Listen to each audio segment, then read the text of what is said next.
Welcome, my dear students. In this session, we are going to take up a DI set based on tables from IFT 2011. Let us start the set. The table reports global market share of leading exporting and importing countries for select product groups. And in the table, we have been given percentage shares.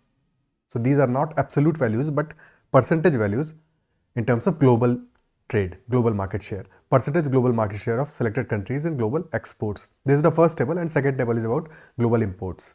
But for the first question, we don't need the second table. That is why I've given the first table only. Okay. So first question is about identifying the highest number. Option A is increase in Malaysia's share in global chemical products export between 2000 and 2009. So Malaysia के लिए increase in global chemical products. So that is from 0.4 to 0.7. Okay. So this difference in share is 0.3. So A is 0.3. B is saying increase in India's share in global office and telecom equipment. So India's share in office and telecom, that is fourth one. So that is from 0.1 to 0.3. So there is an increase of 0.2. So option B is 0.2. Definitely lower than option A, so cannot be the answer क्योंकि we have to find out the highest number. Option C, increase in Mexico's share in global chemical products. So Mexico के लिए that is from 0.2 to 0.3, only an increase of 0.1. So this is much lesser. Definitely not the answer. Option D, increase in Thailand's share in global IC, integrated circuit and electronic component export. So for Thailand, this value is from 1.9 to 2.1. Again, an increase of 0.2 only. So cannot be the answer. Definitely the answer is option A. Is it clear? ठीक है, option A हमारा answer हो जाएगा इस question में. अगले question पे चलते हैं. Question number 2. Question number 2 is mark the correct statement. Option A is saying, barring the exception of integrated circuits and electronic components, the share of the EU has increased in global import for all other product groups. So यहाँ पे imports are important. That is why we have taken the import वाला chart. ठीक है, import वाला table. So barring the exception of IC and electronic components, the share of the EU has increased in global import. So is that so? For clothing products, the share has increased from 41 to 48.5. For chemicals, this has increased from 43.8 to 44.9. For automotive products, this has increased from 42.3 to 45. For office and telecom, this has decreased. So this is not following the pattern of increase, and this is not mentioned in the statement A.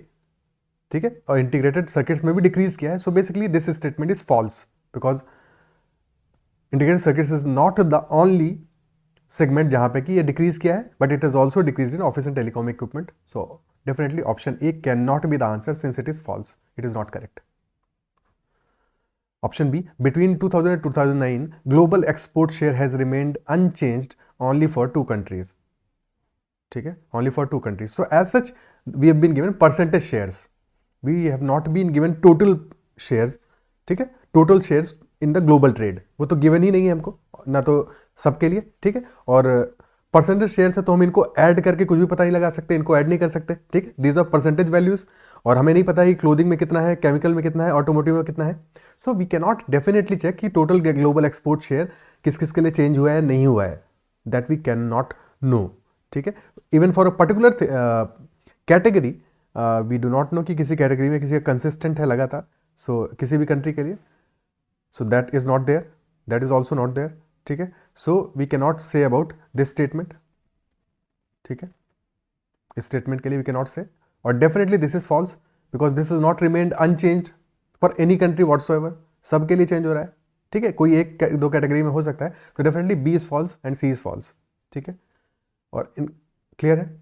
हालांकि given है global export share, तो इसके बारे में तो verify नहीं कर सकते, बट उसकी टेंशन इसलिए नहीं लेनी है क्योंकि अगर एग्जाम में देखो कभी ऐसा कोई स्टेटमेंट आए, हमारा पर्पस क्या है, we have to mark the correct statement. So don't bother about option B and option C. ठीक है, बिकॉज वो वैसे भी मेजर नहीं किया जा सकता यहाँ से. So definitely there must be some other option which is going to be correct. ठीक है, सो ऑप्शन डी के बारे में बात करें. Option D is saying among all reported products groups between 2000 and 2009, the increase in global import share in case of India has been highest of for chemical products. Chemical products में increase in India has been highest, ठीक है, all reported product groups में between 2009 the increase in global import share in case of India has been highest for chemical products. तो chemical products में India में क्या है, 0.8 से 1.8 हुआ है, ठीक है, 0.8 से 1.8 हुआ है। So is that the highest?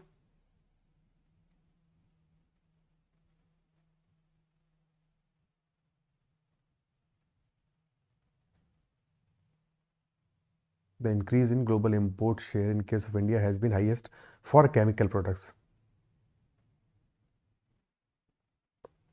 तो केमिकल प्रोडक्ट्स के लिए और किसी कंट्री का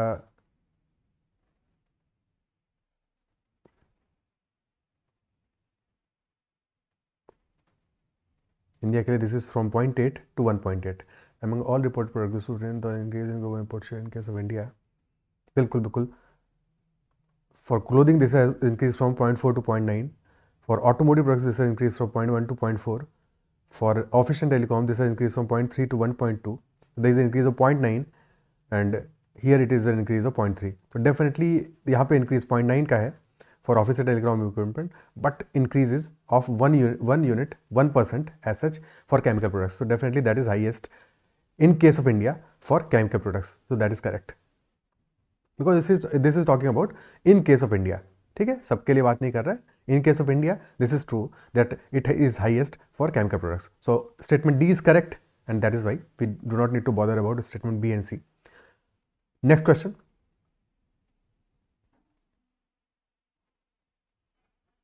question number 3, mark the false statement। Option A, India's global export share for clothing products between 2000 and 2009 has increased by 20%। global export share for clothing, ठीक है, clothing के में it has increased from 3% to 3.6%, 3 to 3.6, which is the increase of 20%, that is true। global export share has increased by 20% from 3 to 3.6 by 3, that is 20% true। तो definitely क्योंकि ये true है तो ये आंसर नहीं हो सकता है, क्योंकि हमें आंसर चाहिए कौन सा, फॉल्स वाला, false will be the answer. India's Japan's global export share for chemical products between 2000 and 2009 has decreased by 30%। Chemical products के लिए for Japan this has decreased from 6 to 4.2, from 6 to 4.2, so there is a decrease of 1.8 का decrease which is 30%, so this is also true and hence cannot be the answer। Option C, South Korea's global export share for integrated circuit and electronic components between 2000 and 2009 had decreased by 6%। So for South Korea this has decreased from 8 to 7.6, there is a decrease of -0.4 which is 5%, so not 6%, definitely this statement is false and hence this should be the answer, D को भी check कर लेते हैं। Malaysia's global import share की बात कर रहे हैं तो इंपोर्ट की टेबल चाहिए हमको। Malaysia's global import share for clothing products between 2000 and 2009 has increased by 100%, ठीक है, तो global import share for clothing has increased by 100%। So for Malaysia this is increase from 0.3 to 0.6, so there is an increase of 0.3 on the base value of 0.3, definitely 100% can increase that, this is also true, so cannot be the answer obviously। next question, you can connect with me at ADITYAKT on Telegram, or you can also join the Telegram group that is cat@MBA, ठीक है। अगर session पसंद आ रहा है तो उसको like ज़रूर करना है, अगर चैनल को अब तक सब्सक्राइब नहीं किया है तो ज़रूर कर लीजिएगा। नेक्स्ट क्वेश्चन करते हैं, क्वेश्चन नंबर 4।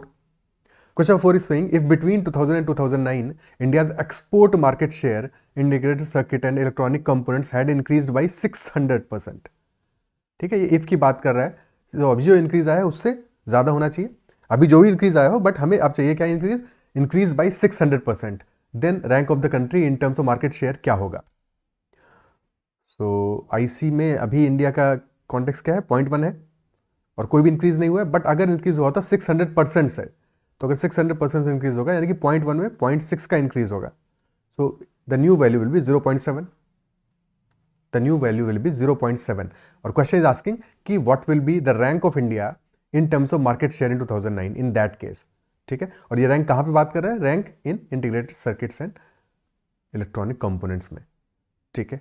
सो कौन कौन सी कंट्रीज इंडिया से ऊपर रहेंगी, there is definitely EU is above India, USA is above India, Canada is not above India, then China is above India, Thailand is also above India, Malaysia is also above India, and then Japan and South Korea as well. So 7 countries are above India, and that is why the rank of India will be 8th, option B. Is it clear? ठीक है, option B हो जाएगा. Next question. Considering both global exports and import market dynamics, China has witnessed highest percentage change in its market share between 2000 and 2009 in the following product groups. तो हमें global exports में भी देखना है और global imports में भी देखना है. इन बोथ केसेस चाइना का highest percentage change in market share कौन से प्रोडक्ट ग्रुप में आया है, that is what we have to answer. Okay, ठीक है. So as far as exports are concerned, we have to focus only on China. In clothing products the increase is from 18.3 to 34. दो option में given नहीं है, but हम सारी values को check कर लेते हैं. ठीक है, अदरवाइज ऑप्शन के हिसाब से चेक करेंगे, क्योंकि ऑप्शन हमें सिर्फ 4 ही वैल्यूज गिवन है, 4 ही कैटेगरीज गिवन है, 5th category is not given. और एक्सपोर्ट इंपोर्ट दोनों को चेक करना है. ठीक है, सो क्लोथिंग में 18.3 से 34, which is less than 100%. In chemicals this is 2.1 to 4.3, which is greater than 100%. 2.2 का चेंज आया है, slightly greater than 100%. For automotive this is huge, from 0.3 to 2.3, 0.3 to 2.3. तो ऑटोमोटिव प्रोडक्ट में the increase is from 0.3 to 2.3. So there is an increase of 2, which is greater than 600%. Greater than 600%, isn't it so? क्योंकि 600% हो जाएगा 1.8 और less than 700%. तो ये value आ रही है हमारी 600 से 700 के बीच में परसेंटेज टर्म्स में. बिकॉज हमें बताना है हाईएस्ट परसेंटेज चेंज. ठीक है, तो कंफ्यूज नहीं हो यहाँ पे, एब्सोल्यूट चेंज नहीं चाहिए हमको, परसेंटेज चेंज चाहिए. 600 से 700% है, this is very huge. Then आ रहा है 4.5 से 26.2, यहाँ पे इंक्रीज आया है अराउंड 21.7 का. बट 21.7 4.5 का कितना परसेंट होगा? दिस विल बी अप्रॉक्सीमेटली 500 से 600% के बीच में. ठीक है, सो ऑफिस एंड टेलीकॉम में भी इंक्रीज तो ह्यूज है, but not as huge as in the market share of automotive products. So this is between 500 and 600%. And lastly, 1.7 से 11.4, again this is a huge increase of 9.7. ठीक है, but this is also IC and electronic. This is also less than 600 for sure,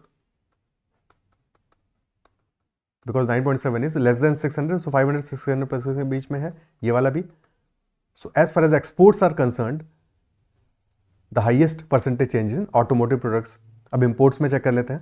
In case of imports for China, again we have to focus only on China. Clothing में there is no change whatsoever. In chemical products 4.9 to 7.5, less than 100%. In automotive 0.7 to 3.6, again not very high. For office not very high. For IC this is from 6.3 to 32.8, which is 26.5 का change है. 400 से 500% के बीच में है. तो definitely import में कोई ऐसा बहुत हाई चेंज नहीं आया है. Clearly answer is automotive products, in this case option D, and that is between 600 to 700%. Is it clear? ठीक है, टू बी प्रिसाइज कितना चेंज आया है? 666.66%. That is what the change is in case of exports of automotive. ओहो, एक second, यहाँ पे imports mentioned है ऑटोमोटिव का. This was very specific, I did not observe. यहाँ पे imports mentioned है, तो हमें चेक करना पड़ेगा. एक सेकंड, सारी वैल्यूज़ को इसका मतलब लिया नहीं इन्होंने. ठीक है, जो ली है उनके हिसाब से आंसर करना पड़ेगा. तो आंसर फिर हमारा डी नहीं होगा, क्योंकि ऑटोमोटिव का imports का वैल्यू देना है और बाकी इसका एक्सपोर्ट का लिया है. तो imports हैं IC में और ऑटोमोटिव में, और एक्सपोर्ट्स हैं ऑफिस एंड टेलीकॉम में और IC में. तो एक्सपोर्ट में क्या है? Office and telecom and IC का एक्सपोर्ट का वैल्यू है, दैट इज 500 to 600%. और ऑटोमोटिव और इंटीग्रेटेड में इंपोर्ट लिया है. तो इंटीग्रेटेड का इंपोर्ट 400 से 500% है और ऑटोमोटिव का import is between 400 to 500%. Again both of these values are lesser than in case of exports. तो एक्सपोर्ट में हमारा आंसर कौन सा हो जाएगा? ऑफिस एंड टेलीकॉम में भी आ रहा है 500-600% के बीच में. इंटीग्रेटेड, इनको एग्जैक्ट वैल्यू निकालना पड़ेगा हमारा. तो 4.5 है, this is a change of 21.7. 21.7 का चेंज आया है, ठीक है। सो कितना परसेंट होगा, 21.7 अपॉन 4.5 यानी 217 अपॉन 45, 45 4 ज़ा 180, तो 4 and 37 by 45, this is what the, एक सेकेंड, ये तो हमारा 500 600 तो आ भी नहीं रहा है, दिस इज 400 to 500, ठीक है, 400 से 500 आ रहा है ये वैल्यू, ठीक है, 500 के आसपास की वैल्यू आ रही है। और IC एंड ई में कितना चेंज है, 9.7 का, तो 97 by 17, तो 17 5 ज़ा 85, 5 and 12 by 17, तो definitely this is the highest change because this is greater than 500 और एक ही वैल्यू है जो कि 500 से ऊपर आ रहा है, तो IC एंड ई में export is the answer, option C will be the answer. पहले चेक नहीं किया था कि सारे स्पेसिफिक वैल्यूज दिए हैं, ठीक है, सो ओवरऑल से प्रोडक्ट की बात नहीं की है, तो option C will be the answer in this case. Clear है, ठीक है, ओके, नेक्स्ट क्वेश्चन करते हैं।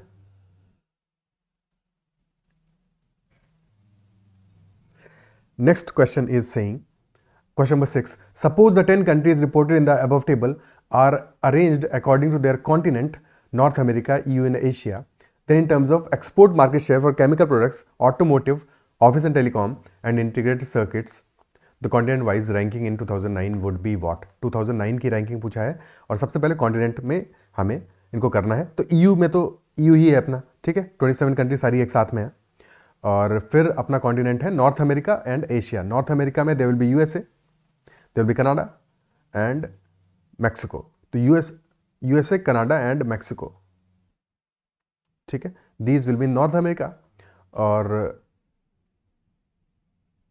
बाकी कंट्रीज को हम अरेंज करेंगे एशिया में, all the remaining countries are in Asia,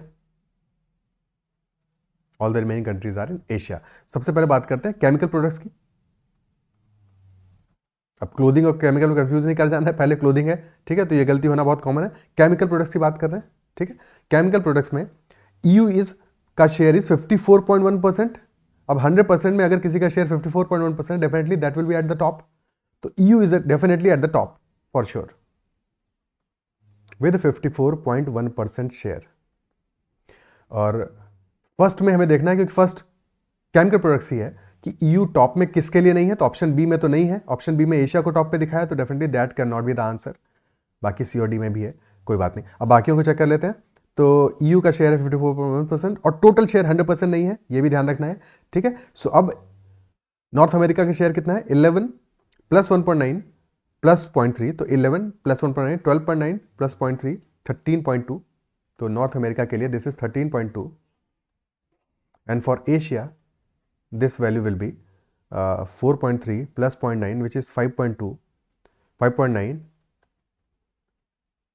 7.2, 7 plus 4, 11.4, 14. So this is 14 for Asia, 14 for Asia and North America के 13.2, तो रैंकिंग होगा फर्स्ट पे EU होगा, सेकंड पे एशिया होगा, थर्ड पे नॉर्थ अमेरिका होगा, EU, Asia then North America.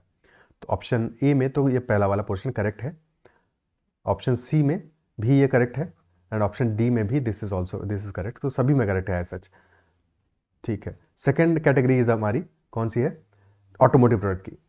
In automotive product again EU share is 53.8, so EU is definitely at the top width 53.8%, और सारी कैटेगरीज में ही EU is at the top. अब बात करते हैं नॉर्थ अमेरिका और एशिया के लिए।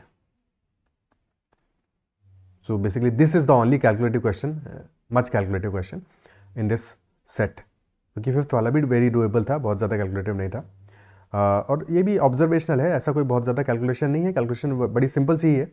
नॉर्थ अमेरिका के लिए values are 8.6 plus 4 12.6 plus Mexico वाला 4.3, तो 12 प्लस 4 16.9, this is 16.9% for North America. और एशिया के लिए दिस वैल्यूज 2.3 1.4 3.7 3.8 4.4 प्लस 12.6 यानी कि 12.2 4.4 प्लस 16.6 21 आ जाएगा, 21 total. So again Asia is at the, अरे यहाँ पे सेकंड थर्ड क्यों लिख दिया, सेकंड पे अपना आ रहा है एशिया और थर्ड पे आ रहा है North America. So again EU, Asia and North America should be there. Option A में यही ऑर्डर है, ऑप्शन बी में ऑर्डर गड़बड़ है, तो सॉरी ऑप्शन सी में ऑर्डर गड़बड़ है, option C will not be the answer, और ऑप्शन डी में भी ऑर्डर गड़बड़ दिया हुआ है, EU एशिया नॉर्थ अमेरिका की बजाय EU नॉर्थ अमेरिका एशिया, तो डी बी आंसर नहीं हो सकता, definitely answer will be option A. तो पहले दो को चेक करने के बाद ही we can conclude that option A must be the answer. Clear है?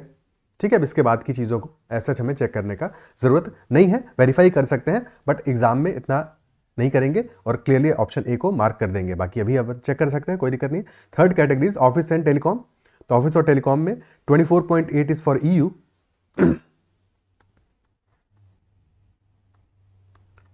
सो EU का शेयर इज 24.8। नॉर्थ अमेरिका और एशिया के लिए बात करनी है, नॉर्थ अमेरिका में दिस इज 8.5 प्लस 0.8 तो 9.3 plus Mexico 3.8 9 3 12 13.1 and for Asia this is 26.2। Clearly Asia के लिए 26.2 प्लस है, तो अब इससे आगे चेक करने की जरूरत नहीं, Asia will be number 1, second पे रहेगा EU, थर्ड पे रहेगा North America. So Asia EU North America, so that is correct. And last but not least IC and electronic, IC electronic category में 13.5 is EU, then North America is 10.7 plus 0.6 11.3 plus 0.5 तो 11.8। So clearly North America is not at the top. Asia 11.4 plus 2.1, this is 13.5 already, plus 7.5 definitely highest है।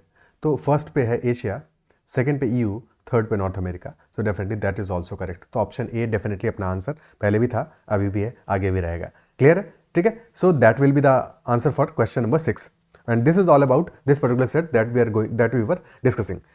सो I believe कि session आपको पसंद आया हो, question समझ में आए होंगे, और अगर सेशन पसंद आया तो उसको लाइक जरूर करना है। अगर किसी क्वेश्चन में कहीं पे भी कोई डाउट रह गया है तो यू कैन ऑलवेज आस्क। ठीक है, एंड एज वी डिस्कस्ड कि पहले हमने चेक किया था क्वेश्चन नंबर 5 में, पहले अपन गड़बड़ कर रहे थे। ठीक है, तो क्योंकि स्पेसिफिक वैल्यूज दिया हुआ है, ऐसा नहीं है कि हर एक कैटेगरी में इंपोर्ट एक्सपोर्ट दोनों को इंक्लूड करना है, स्पेसिफिक वैल्यूज गिवन था तो उसके हिसाब से अपना आंसर आ गया। और जैसा हमने डिस्कस किया था क्वेश्चन नंबर 2 में, ठीक है, क्वेश्चन नंबर 2 की बात करते हैं, 2 में कि बी और सी में we can not exactly determine global export share या ग्लोबल इंपोर्ट शेयर के बारे में, क्योंकि हमें जो भी वैल्यूज दी है वो परसेंटेज शेयर में दी है और वो भी डेफिनेट सेक्टर वाइज दी हुई हैं, ओवरऑल वैल्यूज हमें कहीं पे भी नहीं दी है। ठीक है, so we can not exactly determine B and C, but हमारा पर्पज है करेक्ट स्टेटमेंट आइडेंटिफाई करना, करेक्ट स्टेटमेंट ऑप्शन डी है, तो काम खत्म हो गया हमारा। क्लियर है? तो कभी भी एग्जाम में ऐसे क्वेश्चन में स्टक नहीं करना है। अगर कोई तुम्हें ऑप्शन लग रहा है कि ये शायद हम मेजर नहीं कर पाएंगे या इसमें बहुत ज़्यादा कैलकुलेशन होगा, तो पॉसिबल है, हो सकता है कि कोई और ऑप्शन हो जो कि करेक्ट हो, और अननेसेसरी अपना टाइम वेस्ट करने का जरूरत नहीं होता है ऐसे क्वेश्चंस पे। ठीक है, so that's all for this session and you can obviously connect with me on Telegram and you can join the Telegram group. That's all from my side, bye bye, take care.